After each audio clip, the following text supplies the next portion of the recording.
सब लोग शांत हो जाएं। भाई कोई आवाज नहीं करेगा, शांत रहिएगा, प्रश्न आ रहा है। हाँ जी। गुरु के चरणों में कोटि कोटि प्रणाम स्वीकार हो। गुरुदेव, यहाँ पर हम अपने पितृदोष निवारण और प्रेत बाधा निवारण और ऊपरी शक्तियों की जो नेगेटिव एनर्जीज हैं उनके निवारण के लिए आपके श्री चरणों में बैठे हैं।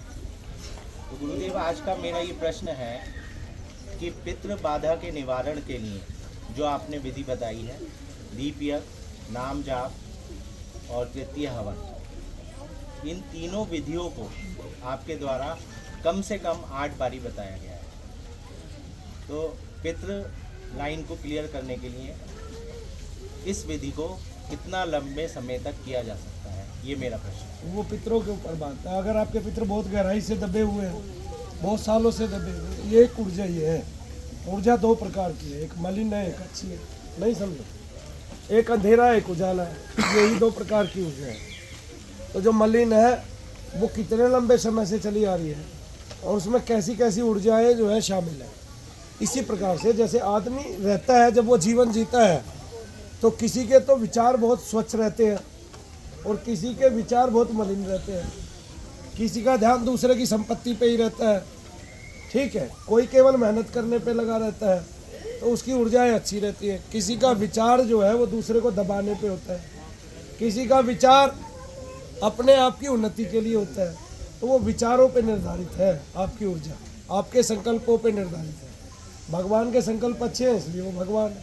आपके संकल्प बुरे हैं, जब वो अच्छे होने लग जाते हैं आप भगवान का दर्जा पा लेते हैं, आप देवता बन जाते हैं।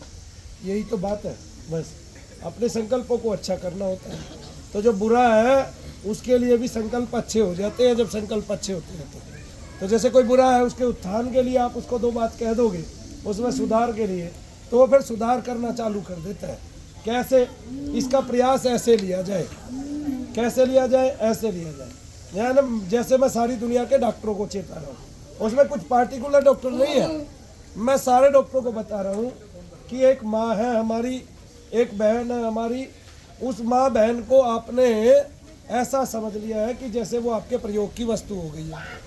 कैसे? कि आप जिसका चाहे पित्त की थैली निकाल रहे हैं, जिसकी चाहे बच्चेदानी निकाल रहे हैं और जिसकी चाहे रसोली के माध्यम से रसोली निकाल रहे हैं। अब अंदर कुछ नहीं है, अंदर निगेटिविटी है, आपको रोग नहीं पता। आपने पहले तो टेस्ट करवा के दुनिया भर का पैसा ले लिया और फिर जो है उसके नाम का पैसा खाते खाते खाते खाते चले जा रहे हैं और उसका कोई सॉल्यूशन नहीं है। एक आपने घुटने चेंज कर दिए फिर भी दर्द है, आपने पित्त की थैली निकाल दी फिर भी दर्द है, आपने पित्ताशय के अलावा रसोली निकाल दी फिर भी दर्द है। तो वो दर्द कहाँ से है भाई?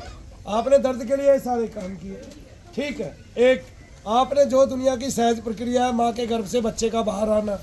एक बात बताओ, माँ के गर्भ से बच्चे का बाहर आना अगर भगवान ने डॉक्टरों को ही सौंपना होता और उसका एक ही इलाज होता गर्भ को काटना, यानी कि पेट को काट के पैदा करना, तो फिर भगवान प्रसव के लिए अलग से पीड़ा नहीं देता किसी भी योनि को। नहीं समझे? फिर वो सब में एक समान है, उसके लिए ना धर्म, ना जाति, ना पाति। यहीं से पता चलता है कि सब एक समान पैदा हुए हैं, सब एक समान ही रहते हैं। आगे ना, नहीं समझे? अगर तुम अल्लाह में और भगवान में भेद करते हो और तुम गुरु नानक में भेद करते हो तो फिर भेद तो उनकी अपनी अपनी संतानों में भी होता, ठीक है, और उनके बच्चे पैदा होने में भी होता। नहीं समझे? तो भेद तो उसने तो कोई किया नहीं और भेद डॉक्टर ने कर दिया। और डॉक्टर क्या भेद कर रहा है कि उसने, जैसे अभी एक यहाँ बहन जी बैठी है, यही तो बैठी है, तेरा तो रसोई का ऑपरेशन तेरा ही तो बोला था, तो करा लेती, तेरा क्या हाल होता? बताइए मेरे को। जो काम आपके अंदर है नहीं, 25 किलो का बच्चा खड़ा हो गया आपके ऊपर, खड़े हो, अभी खड़ा कर लो, फिर खड़ा कर लो, आपको कोई दोष है ही नहीं। और जो दोष था वो निगेटिविटी का था। तो जब वो सारा निकल गया फिर क्या रह गया भाई? फिर तो कुछ नहीं रहता ना, नहीं रहता ना। अब देखिए, मैं डॉक्टरों को चेता रहा हूँ, ठीक है। तो जब मैं 10 को गाली दूंगा तो 12वां अपने आप चेत जाएगा, अरे ठीक है तो ठीक ही ना है भाई। जैसे इसका अगर ऑपरेशन कर दिया जाता, इसके हृदय पे क्या जोर पड़ता, इसके शरीर पे क्या परिवर्तन है, और इसका पैसा भी जाता है। तब हम उनकी लूट नहीं देखते। हम ये तो देखते थे कि हमारा हवन में पैसा लगा। हम ये नहीं देखते कि हमने डॉक्टर को सभी कुछ दे दिया। जो जीवन में कमाया था वही डॉक्टर को दे रहे हैं हम। जो जीवन, ऐसा क्या सारी दुनिया बीमारी पैदा कर दी भगवान ने? बताइए, इतने बीमार तो पहले भी नहीं होते जितने बीमार अब। और इतनी बीमारियां कुछ हद नहीं। इतनी बीमारियां कहाँ से आ गई भाई? शरीर स्वस्थ, आदमी को बीमारी बताई जा रही है। नहीं समझे आप? एक माता जी है या कल वाली जिनके यहाँ पे गांठ थी अंदर है, जिनको रात को देखा मैंने, जिनके मस्तिष्क कहाँ है? एक बार दर्द पूछो, गांठ में कितना दर्द है? कहाँ गए दर्द? गांठ में दर्द नहीं है कल से। उसको सिर में दर्द रहता था, उसको बताया आपको गांठ है अंदर, उसमें दर्द रहता है, आपकी नाड़ियाँ मर गई है, ये मर गई है, वो मर गई है। उसको दर्द ही नहीं है कल से। नहीं समझे? एक और पीड़ित दर्द से भरा हुआ आया था। मैं ये कहता हूँ, अगर दर्द हो भी गया हो तो मैंने तुम्हें निकाल के दिखा दिया, उसको निगेटिविटी का ही सारा दर्द। और निगेटिविटी इतनी बीमारियां उत्पन्न करती है कुछ हद नहीं। दुनिया का कोई रोग ऐसा नहीं है जो निगेटिविटी से ना होता है।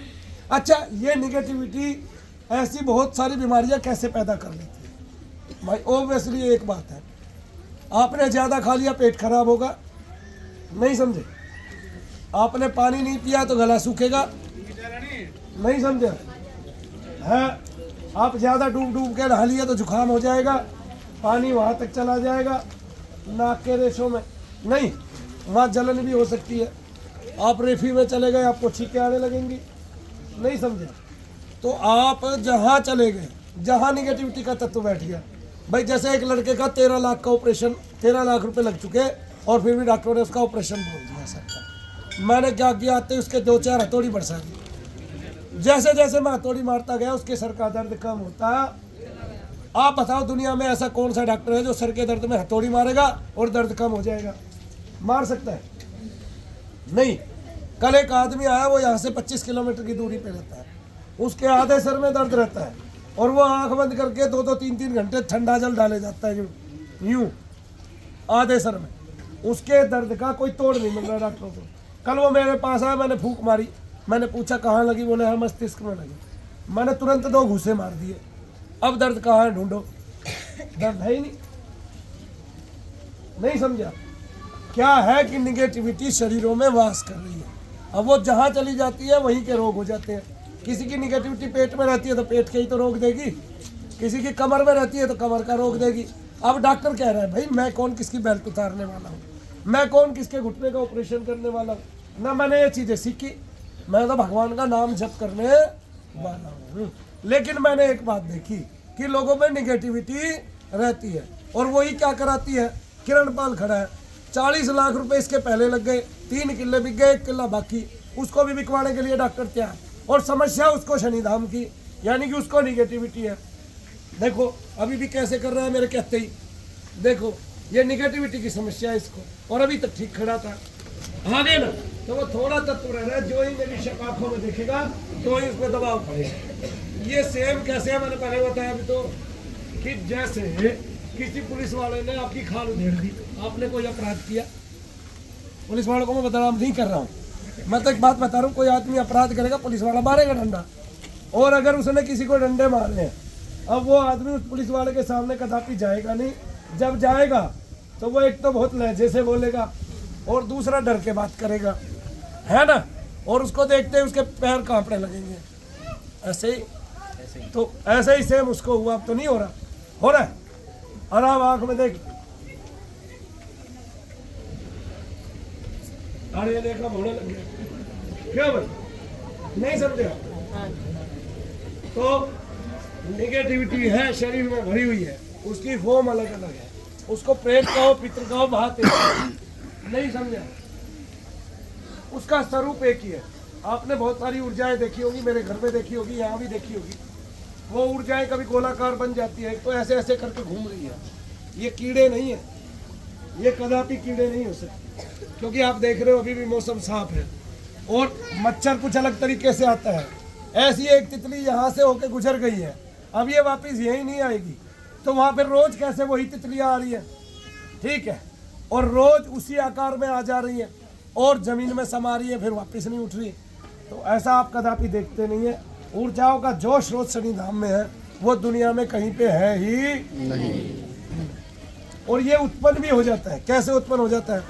जैसे मैं कल एक वीडियो देख रहा था, उसमें दो परिवार की आपस में लड़ाई होगी, दो गुटों की।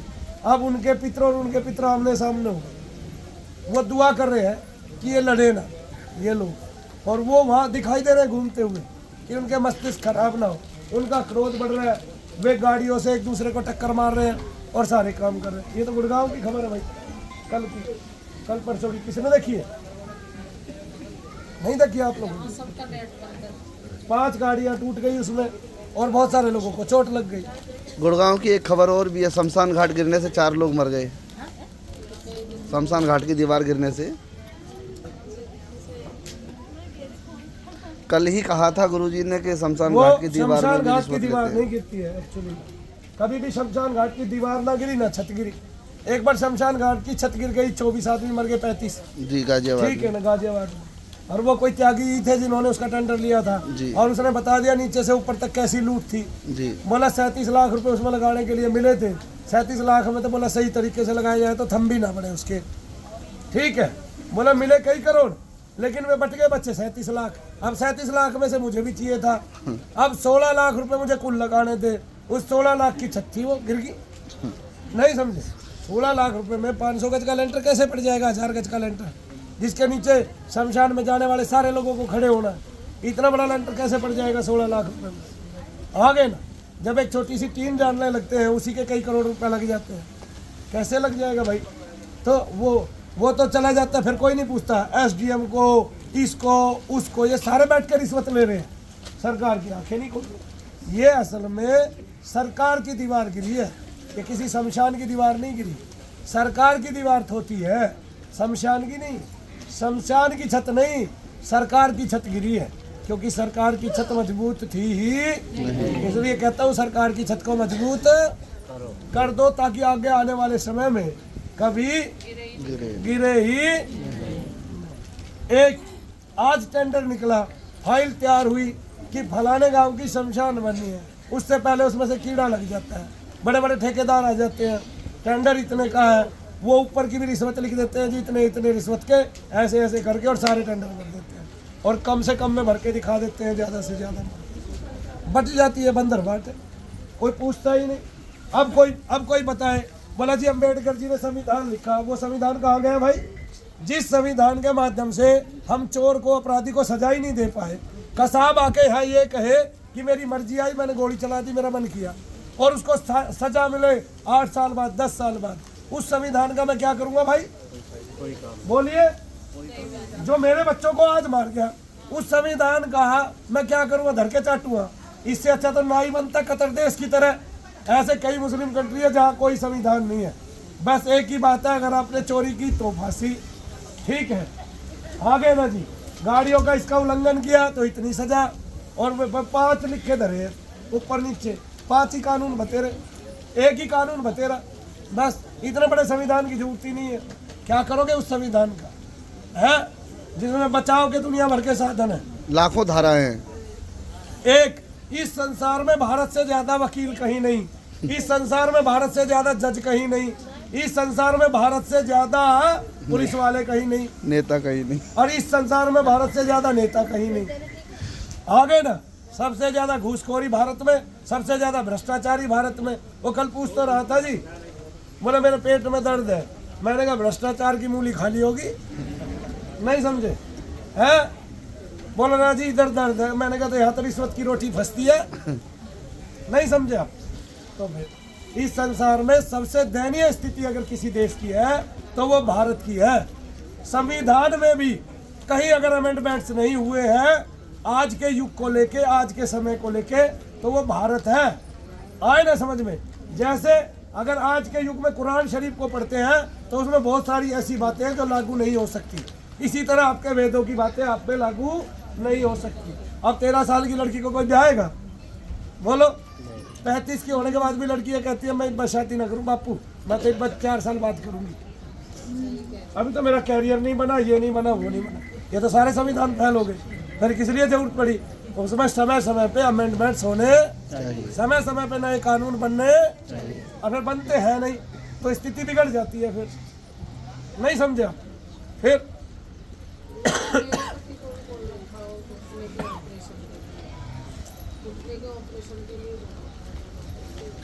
डॉक्टर सब कुछ बोलेगा आपको, जहाँ दर्द होगा वहाँ आपको, अगर आप दर्द बताते गए वो दवाई देता गया और आपका उससे दर्द नहीं मिटा तो आपको ये भी बोलेगा आपको पागलपन हो गया है, आपको भ्रम की बीमारी हो गई है, आप किसी साइकाइट्रिस्ट को दिखाओ। उसको ये पता है कि डॉक्टरों के पास इतनी डिग्रियां हैं कुछ हद नहीं। एक नया डॉक्टर आपके जिम में थोप दिया फिजियोथेरेपिस्ट। अबे कमीनो, फिजियोथेरेपिस्ट क्या होता है? बाप के सर में दर्द हुआ, बेटे ने सर दबा दिया, यही फिजियो है कि नहीं? बाप की कमर में दर्द हुआ और माँ ने दबा दिया, पत्नी ने दबा दिया, यही फिजियो है। नहीं समझे आप पहले तेल नहीं लगाते थे क्या? मल के यूं रगड़ रगड़ के गट्टों में और यहाँ, और मालिश नहीं करते थे? अपने माता पिता की भूल गए? फिजियो तो तुम खुद के हो और फिर तुम्हें फिजियो की जरूरत पड़ेगी। तो इससे बुरी स्थिति भारत में आ ही नहीं सकती कि हर काम के लिए आपको एक नौकर चाहिए, एक डॉक्टर चाहिए, और वो आपको ये सजा देता है कि आप जितना योग करते हो वो उतना निकाल ले जाते हो। आगे समझ में। अब जैसे भारत का डॉक्टर एक ही काम कर रहा है, 80 करोड़ लोग गरीबी का राशन खा रहे हैं, मनरेगा से तनख्वाह ले रहे हैं, दिहाड़ी ले रहे हैं, मजदूरी ले रहे हैं, 80 करोड़ लोग, और भारत सरकार उनको राशन दे रही है। कई करोड़ सिलेंडर भारत सरकार जो है उस पर दे रही है, ठीक है। और भारत सरकार यानी कि नरेंद्र मोदी जी घर भी दे रहे हैं और उन घर को डॉक्टर बिकवा रहे हैं। नहीं समझे आप मेरे को ये बता दो, सबसे ज्यादा पैसा आप कहाँ खर्चते हैं? शिक्षा, दूसरा चिकित्सा। शिक्षा और चिकित्सा, यही दोनों चीजें जहाँ की सरकार दे रही है वे देश सारे विकसित हैं। एक देश का नाम बता दो जहाँ शिक्षा और चिकित्सा फ्री नहीं है, फ्री है और वो देश विकसित नहीं है। एक देश का नाम बता दो कोई भी आके मुझे, कि जहाँ चिकित्सा और शिक्षा फ्री नहीं है, फ्री है और वो देश विकसित नहीं है।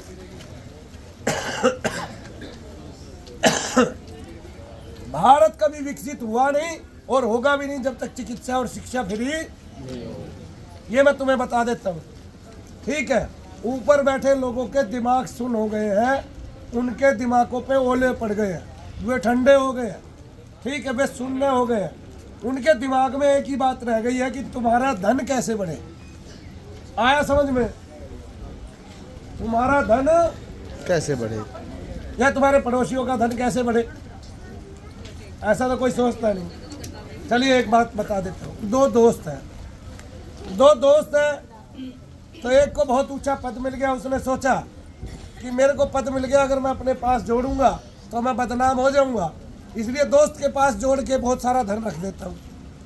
उसने दोस्त के पास जोड़ के बहुत सारा धन रख दिया। हाँ, दोस्त का नाम ऐसे है, ठीक है जी, और खुद का नाम वैसे है। अब दोस्त के पास इतना धन जोड़ दिया, इतना धन जोड़ दिया कि कई देश चल सके और कई 100 वर्षों तक खा सके। दोस्त के पास इतना धन जोड़ दिया। अब एक दिन बारी आई कि जब खुद का पद नहीं रहा, तो एक दिन बारी आई कि भाई दोस्त पैसा दे दे। दोस्त मुकर गया, कहेगा पैसा दे दो, ये तो मेरा है, तेरा इसमें क्या लगा होगा? बोला यार ये जुड़वाया तो मैंने था। बोला जुड़वाया होगा भाई, तूने क्या जुड़वाया था? तू तो उल्टा मेरे रहम पे पड़ रहा था। मैं देख तेरे को हवाई यात्राएं कराता था, मैंने तेरे को फलाने फलाने प्लेन दे रखे थे, कई कई 1000 करोड़ रुपए की तेरी यात्राएं कराता था मैं। बोला तू भूल गया, तेरा तो उसी पे खर्च हो गया। या यूं कहो कि एक आदमी की 2 बसें फंस गई। क्या हुआ? 2 बसें पुलिस वालों ने पकड़ के अंदर कर दी। उसने अप्रोच लगाई, तो जब उसकी अप्रोच किसी ने नहीं सुनी, उसने एक बदमाश टाइप से अप्रोच लगा दी आदमी से। वो उसने उसकी दोनों बसें छुड़वा दी और छुड़वा के अपने 2 ड्राइवर छोड़ दिए, उन्हीं रूटों पे चला दी और उनको बोला भाई ये तेरे बस की बात नहीं है, इनको मेरे को चलाने दे, आधे आधे पे कर ले। आधे आधे का काम करके 2 महीने चला के यूँ बोला ना भाई तू अपनी बसों के पैसे ले ले। उससे पैसे तय कर लिए, भाई इतने पैसे दूंगा। अब वो आदमी आए तो कभी उसको 10,000 देते, कभी 20,000 देते, कभी 30 देते। दोनों बसों के पैसे ही नहीं दिए। 20-22 लाख रुपए बनते थे, वे दिए ही नहीं पैसे। बस वाले भी सुनो, ठीक है, वे पैसे ही नहीं दिए तो वो जब आता था तब उसको वो दारू खिलवाता था, मुर्गा खिलवाता था और 5-7-10 हज़ार रुपये दे देता था। ठीक है, एक दिन जब उसने देखा 1-1.5 साल गुजर गया कि ये पैसे नहीं देगा, तो वो दल बल के साथ आ गया 4 आदमियों को लेके, ये कह के भाई मैं गरीब आदमी हूँ, तुम्हारा निपटारा कर दे, मेरे को पैसे दे दे। बोला कैसे पैसे? बोला कैसे पैसे? बोला भाई मेरी 2 वस्तु ले रहा। बोले ली थी। बोला तूने इतने पैसे नगद दिए? बोले दिए थे। बोला ये डेट पे तूने आज 10,000 दिए, आज 5,000 दिए? बोले दिए। बोला टोटल 1.5 हुए, तूने देने थे 22। ओ बोला बावड़े भाई, इस भी तो पूछ ले होटल वाले थे। बोला भाई तेरे पैसे कितने हो रहे हैं? होटल वाला ले निकाल के पर्चा। बोला जी मेरे तो 25 लाख हो रहे हैं। भाई तेरे 25 लाख कहेंगे? बोला तू आप तो मुर्गा खाओ तो दारू पीवा था भाई। बोला उसमें तो तुम भी खाओ थे। बोला तू ही तो खवाओ था। बोले तेरे 4-4 आदमी रहते और बोला इतने का तो बिल फिर भी नहीं हो सकता। बोला ये बता रहा अगला झूठ तो बोल रहा कोई ना। तो दोनों बस उसने अपनी तरफ कर ली, हिसाब फाइनल। हिसाब फाइनल। नहीं समझे तो 4 लोगों के हाथ में देश रह जाता है। मुझे ये समझ में नहीं आता ऐसे देश की तरक्की होगी कि नहीं। कैसे? तो जो ऊंचे पदों पे बैठे हैं उनको सोचना चाहिए कि हमें तरक्की करनी है, हमें देश को विकसित बनाना है। सबसे पहले चिकित्सा, फिर शिक्षा।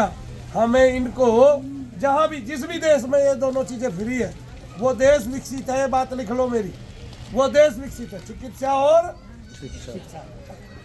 वैसे तो सरकार की ओर से हमेशा जल संसाधन फ्री होना चाहिए और बिजली का भी संसाधन फ्री होना चाहिए। बिजली, जल, चिकित्सा और शिक्षा, और कम से कम ज़्यादा नहीं हो तो वही 300 यूनिट केजरीवाल वाली फ्री होनी ही होनी हर मीटर पे। आगे ना, और भारत के आदमी को ईमानदार होना तभी उद्धार होगा, वरना नहीं। लेकिन मैंने एक बात देखी है, यह ईमानदार आदमी को